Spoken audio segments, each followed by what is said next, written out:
Hey everyone, welcome to episode 313 of the All Dolphins podcast. I am joined once again by regular guest, Chris Perkins from the South Florida Sun-Sentinel. How are you, Perk? Dude, I can't wait for training camp to start, baby. I'm fired up. Okay, well, it seemed to me, and I can't wait to enjoy my vacation before training camp starts. So there's that. Today we're going to be looking at the offensive line, the much maligned Dolphin offensive line, which is the worst unit in the history of the world, according to some outlets, and is more than acceptable according to other areas. And we'll be discussing that as part of our ongoing series of position outlooks on the All Dolphins podcast. First, however, we have what's sure to be one of the most interesting history lessons that we've had. The year was 2013. Remember, this is episode 313. We'll start with the draft, where the Dolphins had the 12th overall pick. Did you remember the Dolphins had the 12th overall pick in 2013? Mm-hmm. They made a trade with the Raiders, the Oakland Raiders, which was a great trade in terms of value. They surrendered only a second-round pick, which was 42nd overall, to move from 12 to 3 in the first round. And if you look at trades that have been made for that kind of jump, remember the Dolphins made that exact trade the other way in 2021 with the 49ers and got two first-round picks along with that 12th overall pick. So for the Dolphins to be able to make that move for only a second-round pick, fabulous trade. The problem became with the selection of the player. The Dolphins, who had a major need for an offensive tackle at the time, could have taken Alain Johnson after Eric Fisher and Luke Joeckel went 1 and 2, but no. Instead, they chose an Oregon defensive end by the name of Deion Jordan. Perk was on the beat at the time, and do you recall your reaction at the time? And of course, how it played out, not exactly great. Yeah, it was shock. It was shock because he was that was a reach. That was a reach. He's incredibly athletic guy, as I recall from the scouting reports, but wondered about numbers and this is what the scouts, what I recall reading from the scouts, but just wondered about production. Wondered if all that athletic ability would turn into sacks. Mm-hmm. It didn't. Unfortunately, and the bad part about it, obviously, is there were all those suspensions for the how can I put this delicately, violating the league substance abuse policies a few times. So obviously, in terms of players picked, it's probably among the worst picks the Dolphins have ever made. Again, the trade was fabulous to me. Again, 12 to 3 for a second round pick. And it's even more painful when you consider the Dolphins could have had Alain Johnson at 4, who, I mean, dude's still going and has still been one of the best right tackles in the NFL for years and years and years and years. So that was a flub. And then the season started. And then on the night of Halloween, Dolphins had a memorable win against the Cincinnati Bengals that featured a pick 6 by Brent Grimes. More importantly, the wake off, Cameron Wake sacking Andy Dalton in the end zone for a safety to win the game 22-20. But that also was the day a story came out which would dominate the Dolphin headlines and the NFL headlines for several weeks, if not months. Good old bullygate. And Perk, you were on the beat at the time. How much fun was that covering that particular issue? Miserable. One of the most miserable things that I've ever had to cover, and nobody was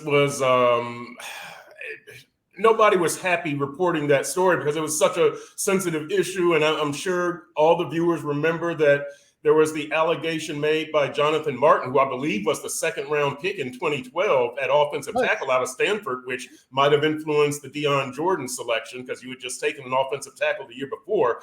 Excellent. Anyway, Mike Pouncey, John Jerry, and Richie Incognito were blamed for being the main instigators in bullying Jonathan Martin, and we know that touched off a lot of mental health awareness, bullying awareness issues. But one thing I remember, Poop, is how many news outlets were here. Like People Magazine was here.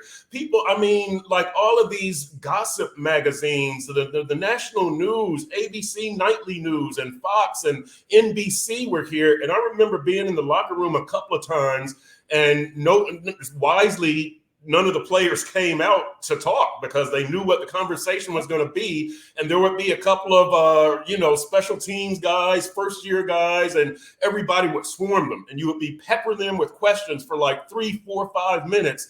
And then you would walk away and somebody from People magazine would go, "Who was that?" And you would have to go, "Wow, this is the undrafted kid out of whatever. He's been here for 2 days, But it was an incredible event from a lot of standpoints. Very unfortunate, but an incredible event from a lot of standpoints. It was wild, and we're not going to go into the details of exactly what happened. You can easily find it online. Just Google bullygate. And then, amazingly enough, the Dolphins righted the ship after that happened. That happened again. The story came out on Halloween. The Dolphins put themselves in the position to make the playoffs. If memory serves, all they had to do was win one of the last 2 games against Buffalo and against the Jets, and they wound up losing 19-0 and 20-7. Yep. And I believe to 2 local quarterbacks, right? The kid from Duke and I think Geno Smith was one of them, and there was the kid who went to, I think both of the quarterbacks that beat them were local products. So and look, I'll say this about that season also, that was the second year of Brian Hartline having the back-to-back 1,000-yard receiving seasons. The Dolphins had decent talent at that time. I thought one of the things, again, when we had done the podcast talking about the Dolphins quarterback situation, now we're talking O-line, but I thought the Dolphins had a decent start to build a run game defense team. Lamar Miller was there, Brent Grimes, Cam Wake, Rashad Jones. Like, I thought you were closer to being a playoff caliber defense than being a playoff caliber offense. But they wanted to go with the Ryan Tannehill. Maybe did Mike Wallace come that year or the next year? And Ndamukong Suh came maybe a couple of years later. Was later. The next year. But, I thought they should have helped Ryan. They would have helped Ryan Tannehill more by, you had Rashad Jones, Brent Grimes, Cam Wake. You were closer to being a playoff caliber defense than offense. Mike Wallace was on that team, and that may have been – no, it was his first of 2 years with the Dolphins. Yes. And the 2 quarterbacks you mentioned, by the way, Thaddeus Lewis for the Bills and Geno Smith for the Jets. But it wasn't them who beat the Dolphins. Again, I mean, they scored 7 points in their final 2 games when all they needed was 1 win to make the playoffs. So that's 2013. And by the way, so the Dolphins ended the season without Jonathan Martin, without Richie Incognito, who was suspended, I believe, by the Dolphins for conduct detrimental to the team, never to play for the Dolphins again. The dude was a very good offensive lineman. We'll leave it. And look, I mean, just to wrap this up, to Richie, and don't misinterpret this. Keep this in this little box. Richie was good for the media. He was our Good Guy Award winner. He shared it with Reggie Bush. And Richie was great for us. Now, it turned out Richie had some mental issues and stuff like that. And, he was dubbed a dirty player before he got to the Dolphins. But from a media standpoint, and really a guy who was usually in an upbeat, good mood, was joking around with us, and could really give good, insightful interviews about offensive line and how the NFL worked. But, it was a very, very unfortunate incident. But, Richie was there. Richie made a Pro Bowl for the Dolphins during his time here. So he was – and as we're about to go into offensive line talk, Poop, when you had that, if I'm not mistaken, was that the year that Pouncey played center and Richie and John Jerry were the guards around him? Pouncey made a Pro Bowl at center. So you were almost there with offensive line. You had that's probably one of the better interior offensive lines the Dolphins have fielded in the last 10 years, 15 years maybe. Well, the one that stand out would be the 2016, which had Mike Pouncey, Jermon Bushrod, and Laramie Tunsil. Actually. Yes, and what Albert, what's his face, was at left tackle? Brandon Albert. Brandon Albert. That's right. Yep. Brandon Albert. And yeah, right. I know. And Juwan James, was he at right tackle? A young Juwan James? 2016, yes, correct. Yeah. Yep. Yeah, it was 4 first-round picks plus a guy who had made, unless I'm mistaken, had made the Pro Bowl in Jermon Bushrod. So, and that was They're a really good Dolphin offensive line. The Dolphins offensive line in terms of most starts that season were Bryant McKinney at left tackle. Remember, they acquired him in the trade from Baltimore back then, and he wasn't quite the Bryant McKinney of his prime. Richie Incognito, left guard. Mike Pouncey made the Pro Bowl at center. John Jerry at right guard. And Tyson Clabo. Yes. Yes. So, okay, so now we're going to discuss this year's offensive line. And I guess the first question I want to ask you, Perk, is how would you rate it? Give it a letter grade heading into training camp, this offensive line, in terms of personnel. Okay, I'll give it 2 categories. For the Dolphins, I'm going to give this offensive line probably a C+. If this was another team in the league, they would probably be a C-. And you talked in our last preview when we talked about the quarterbacks, how things are made specifically for Tua, and give Mike McDaniel a lot of credit for this. This offensive line is not that great, but he has tailored an offense that doesn't ask a whole lot of them. They can play to their strengths, and this team can make the playoffs. I credit Mike McDaniel and his offense for that. Tua can get rid of the ball quickly. The wide receivers can get open quickly and make something happen. So this offensive line, when it comes to pass blocking, they don't have to maintain their blocks as long as many other offensive lines around the league. So for the Dolphins, what they want to do, I guess you could say the threshold is a little bit lower. You have to be expert at what you do, but you don't have to do as much as other offensive linemen around the league. Completely fair. That's a very good point you make. And especially since you echoed the point I made earlier. So it's a brilliant point. That's right. I learn, baby. No, and then this is where the part where you see, like, I think it's Next Gen Stats or whatever, Dolphins are 31st. No, it is ESPN Analytics or somebody. Dolphins are 31st in pass block rate, win rate. Sorry, pass block win rate. Well, my issue with analytics is always like this. Who decides what's a win and a loss in a pass protecting situation? And is it done?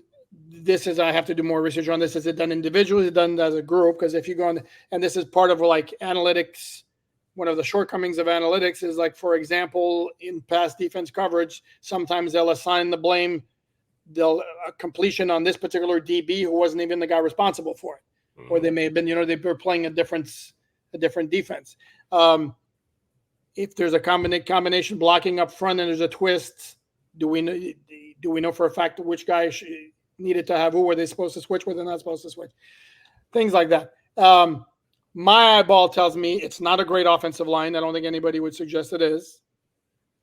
But this notion that, again, you look 31st pass block win rate, it sucks. Sorry. Just like, for example, there's a former colleague of both of ours. Okay, I won't say his name. Okay. I got that. I picked up on that. Thank you. Who will talk about the offensive line's run blocking prowess immediately by throwing out highest rushing average per carry in the NFL last year. Where was it? Where was this when you needed 3rd and 1 conversions? Dolphins were 5 for 11 on 3rd and 1 rushing attempts last year. That does not exactly scream great run blocking. So again, and this is and how much of it is the scheme? Again, if you look at the running plays the Dolphins do, is they stretch the field side to side, create those big wide openings, and if there's not a defender to shoot the gap and meet the running back with that speed that they have in the backfield with Raheem Mostert, Devon Achane, and now Jalen Wright that we'll see, that's a long gain. It's a longer gain than if you don't have that. Again, everything is in the middle. There's no one extreme or another, which is why, again, for what they're asked to do in the running game as well, it's good. It's not good when it comes, again, to 3rd and short. And this is where, again, it's one of the issues the Dolphins are going to have to solve if they want to get to where they want to go and beat the good teams in December and January. Right. And look, Poop, I look at offensive line play in a variety of ways, right? I think now to start at the top, I think what the Dolphins in their situation, you really need strong situational offensive line play. The scheme favors you. But if you can, right, like you say, on 3rd and 4 and goal line, short yardage, if you can do your job, execute, and give this offense real options, because we all expect that they're going to pass in most of these situations.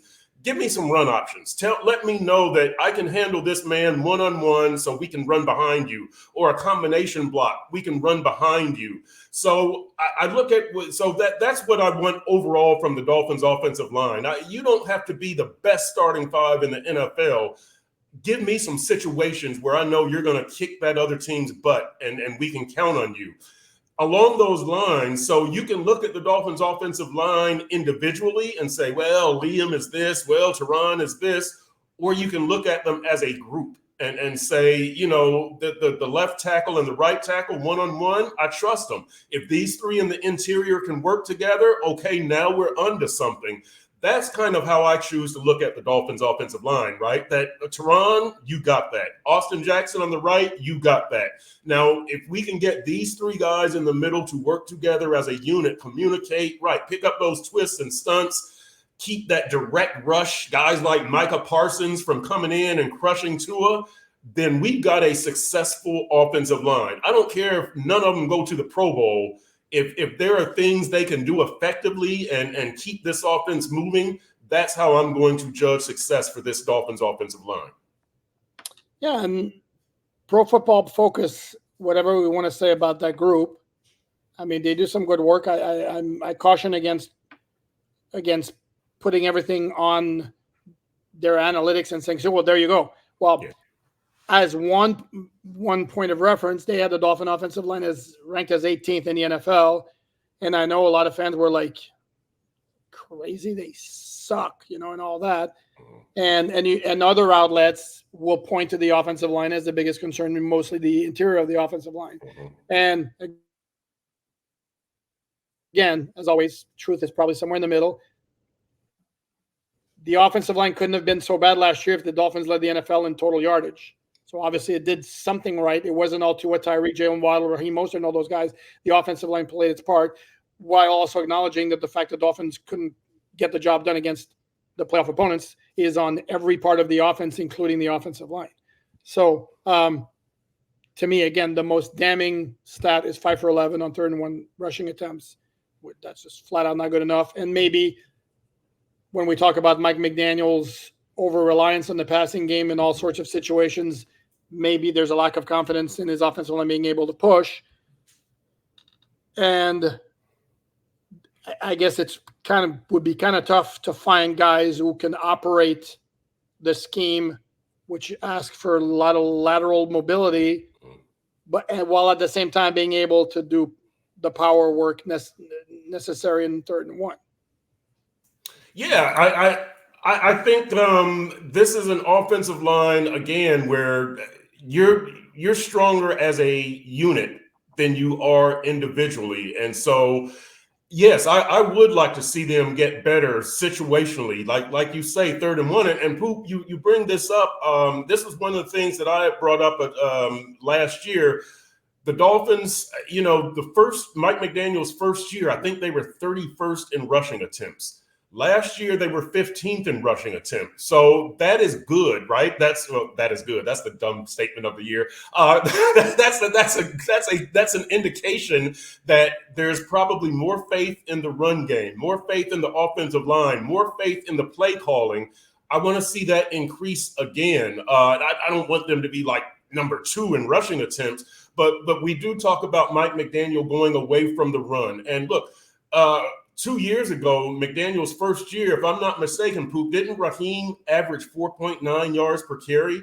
And you're going, well, why don't you give this man the ball more? Like, why? But I don't know if it's over-reliance on the run, on the pass game, or if it was a lack of confidence in the run game. But we keep seeing these numbers, right? Last year, Raheem has the franchise rushing record for touchdowns, right? And so we keep seeing things that say you can do more with this run game. Is it the offensive line? Is it the play calling? And the reason I want to see more done with the run game is for more offensive balance, and it's harder to defend you. And again, yeah, we third and short, we're pretty confident that they're going to throw it. There should be some question, right? The run pass question. And even if you end up passing more than you end up running, make the defense think. But right now, I think this defense, any defense is going, they're probably going to throw. And they don't have a tight end that they can throw to. The previous 2 years, they would have said this. And so it makes you very predictable in those situations. So let's see if confidence in the offensive line grows and it gives Mike McDaniel options in certain situations. And then let's see if he takes advantage of those options. Because, again, we did say last year that there were times that the run game was effective and he moved away from it. I don't know if that's because he loves the pass or because he didn't have enough faith in the offensive line. But this offensive line, with what, and let's mention the name Butch Berry, the offensive line coach, who came in and I thought found a cohesive unit last season, no matter what the personnel situation was. When Kendall Lamb came in against Dallas and played right tackle, that was remarkable. Butch Berry has been able to find all these combinations. You don't have to play at a Pro Bowl level, be able to do your job. And I think that's what I look for from this offensive line. Do your job. Again, the outside guys be able to go one-on-one, and the interior three, I don't need anybody to even be a second Pro Bowl alternate. I just need you guys to work together very effectively.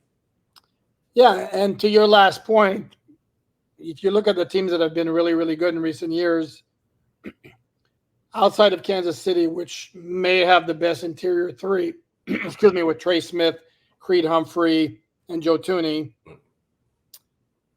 I challenge you to name me an offensive lineman for the 49ers other than Trent Williams. Right. For the Rams, when they won the Super Bowl, I challenge you to name me an offensive lineman other than Andrew Whitworth. Mm-hmm. Yep. No, Philly has had a great offensive line, but correct. Yeah, but you're exactly right. I'm not necessarily looking for great individuals. I need my two guys on the outside to be able to go one-on-one, but in the interior, right, play as a unit. That to me is more important than anything. Yeah, and again, if you go back to those analytics to suggest the 31st in pass block win rate. Let's also understand, you and I both watch. It's not like Tua was under duress the entire season, and that's kind of what you look at. That stat by itself, that's what it kind of suggests. And some of it was a lot of quick passing, whether it was the quick slants to Tyreek or Jalen Waddle, or the quick hitches, the wide receiver screens, the shovel passes. That accounted to a lot for. So when you see the time to throw, which Tua was so low, well, you have to factor in all of those. Mm-hmm. I think the perception that he had somebody in his face immediately when he went to throw all the time is completely ridiculous. Mm-hmm. Because they were again, it was spotty. It wasn't Detroit Lions like or Eagles like, but to suggest that again it was pressure on top of pressure, I think is also ridiculous. What's your level of concern over the loss of Robert Hunt, if any? There is a high level of concern because I know you're not going to get equal talent to replace him. So that's my high level of concern. On the other hand, and I've told other people on the beat this, okay? Look, all this stressing about the left guard and the right guard, this is no offense to any guards out there. If you list the players, your starters, your 22 starters in order of importance from 1 to 22, left guard's probably 21 and right guard's probably 22. So I'm not going to stress that much about my guards.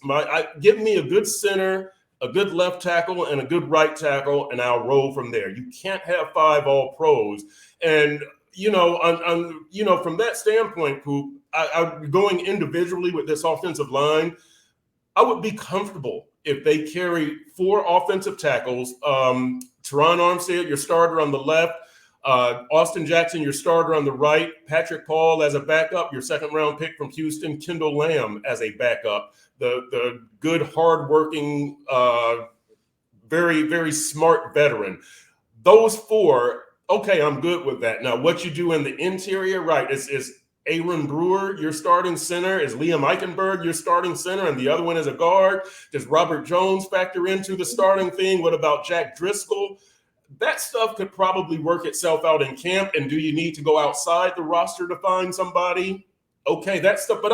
But as we enter camp, I think the Dolphins are in a decent spot at offensive line. I mean, you've got the personnel. It's just, how are they going to fit together, and at what level, what's their ceiling, and do you need to go out and get a significant guy? But Poop, I don't think you're getting anybody more significant than like, I don't know, Dalton Risner or somebody like that, right? I mean, you're not looking. He's gone. I know he's gone, but I'm just saying on that level. Right.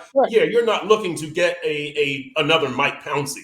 A name that Dolphins would be familiar with from superior interior offensive line play. You just need a veteran, a guy who can do his job reliably.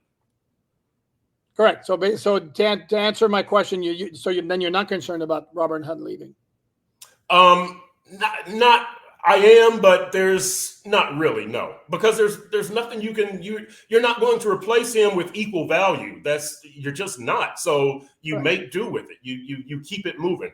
And look, and you've done other things, Poop, right? You got OBJ as your slot receiver. You strengthened the tight end position. So this is not we're down at right guard, so the offense, no, you can make up for it in other ways. You're stronger as a unit. Every one of these 11 starters is not going to be as good as the guy was the previous year. He's not going to be a Pro Bowl player, but you can still have a productive offense. Completely agree. And the point I would make again is the Dolphins made a conscious decision basically about positional value and a right guard. While we understand we don't want pressure up the middle because that's problematic, but generally speaking, those interior offensive linemen don't block one-on-one very often. There's a lot of combination blocking. Sometimes you'll have the back in there to help as well. And the question is, it's going to be a downgrade from Robert Hunt to whether it be Liam Eichenberg, Jack Driscoll, or Robert Jones, or Lester Cotton. That's clear. I think everybody can agree on that. The question is that drop-off so significant that the Dolphins should have overpaid for Robert Hunt based on positional value instead of creating upgrades at third wide receiver with OBJ, at receiving tight end with Jonnu Smith, and other places on the roster. And I think we all can agree that was the right move. I like Robert Hunt as much as the next guy. I said many times I thought to me he was maybe the second best offensive lineman on this team behind Teron Armstead. But at some point you can't give everybody contract extensions. It's just flat out impossible. So you have to prioritize, and the Dolphins prioritize somewhere else. Sorry, you were about to say something. Poop. One thing I think that as we talk about the guard position, one thing that's interesting with the Dolphins is how many tackles did they convert to guard? Right, Rob Hunt was a tackle. They converted him to guard. Liam Eichenberg was a tackle. They converted him to guard. Seems like there might have been somebody else on that list, but there's some position versatility there too. So, you could maybe there is somebody else from another team after the cuts are made that you can look at and say, well, maybe we could slide him inside. So, the options are wide and they're varied. So, to me, as you said, the Dolphins did their positional value evaluation there with Rob Hunt, and for a right guard, no, I'm not going to overpay. If I would have overpaid anybody, it would have been Christian Wilkins, right? And then I would have overpaid for Xavier Howard. He would have had to come way down. But his position is more important than Rob Hunt's position. I'll say this: I would overpay for a cornerback before I would overpay for a right guard. Now, but Xavier Howard versus Rob Hunt. whatever. But yes, positional value. It would take a lot for me to overpay a right guard. My bottom line on the offensive line is I'm not that concerned that I think it's going to be good enough for the Dolphins to have success for a good majority of the regular season. Will it be able to step up down the stretch against a good team in that final 6-game stretch? And that's the question that, to me, that's overriding the entire offense, the entire team. Your final summation of the offensive line. They're going to be good enough to get you, definitely good enough to get you to the playoffs. Once you get into the playoffs, I'm looking mostly at those tackles. Can you hold off these dynamic edge rushers that you will probably face in the playoffs? I know the defensive tackle position has been coming up recently in terms of sack, but I'm more worried about those edge guys. Offensive line, get me to the playoffs. Once we're in the playoffs, everybody else is doing the heavy lifting, right? Anthony Weaver, Mike McDaniel, Tua, Tyreek, Jalen Waddle, Jalen Phillips, Bradley Chubb, like Jalen Ramsey. These are the guys. There's, maybe Armstead I'm counting, but do your job, Teron and Austin. The interior guys, just be good enough. I'm not counting on you to win the Super Bowl for me. So just be good enough to get me to the playoffs and be effective in the playoffs. The heavy lifting is done by like 30 other guys on the roster. I will say this in the interest of fairness, though, since I for the most part, have poo-pooed concerns over the offensive line. However, the offensive line was a major, major problem. And if we're going to look at all the factors in the loss against Tennessee in that Monday night game, the offensive line down the stretch, because I know the focus has been on the defense giving up the 2 quick, long touchdown drives, and it sucked. The offense didn't do its part. And again, large part of the problems for the offense on those final 2 drives was the offensive line not holding up at all. And that can't happen. For the most part, it didn't happen in 2023, but it can't happen. On that note, we're going to close this out. Thank you again, my man Perk from the South Florida Sun-Sentinel. That's where you can catch his work. Please like, download, all that good stuff. And then we will be back in a couple of days with our next position group. Thanks, everyone.